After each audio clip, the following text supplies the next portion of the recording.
C'était en 1931, juste au début de la Grande Dépression, alors que le taux élevé de chômage allait donner lieu à l'ouverture de camps de concentration pour jeunes chômeurs, comme à Valcartier, où près de 2000 d'entre eux étaient contraints de travailler pour 20 sous par jour. Pour créer des emplois, le ministère des Travaux publics de messieurs J.N. Franqueur et Yvan Vallée, respectivement ministre et sous-ministre, débloquait les fonds permettant l'ouverture de grands chantiers pour la construction des ponts ou les édifices publics autorisés précédemment par le Conseil des ministres. Les chantiers pour la construction du pont de l'île d'Orléans ouvrent donc leurs portes à la fin de l'été 1931. Les premiers contrats sont accordés. Monsieur Émile Côté, maire de Saint-Grégoire, prépare les approches côté nord. Monsieur Adélard Deslauriers de la St. Lawrence Engineering and Construction Limited est chargé de la fabrication des piliers et du plancher du pont, tandis que la réalisation de la structure métallique est confiée à la Eastern Canada Steel and Iron Works.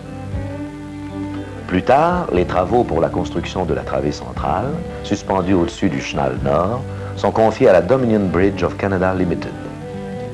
Sous la surveillance de M. Olivier Desjardins, ingénieur en chef au ministère des Travaux publics, les travaux, bien que ralentis pendant la dure période de l'hiver, sont maintenus 4 années durant.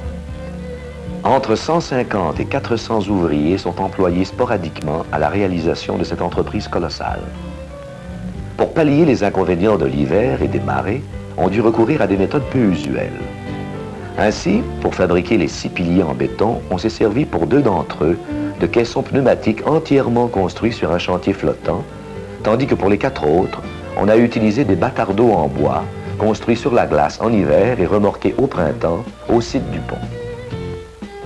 Quant au béton des piliers et de tout le pont en général, il a été fourni par un bateau malaxeur mouillé près de l'entreprise. Il n'est pas besoin d'être un grand ingénieur pour dire qu'il s'agit d'une œuvre gigantesque. Une somme de 3,5 millions a été investie dans ce projet, soit 1 million de plus que prévu par le gouvernement Taschereau et 1 million de moins qu'avancé par l'opposition.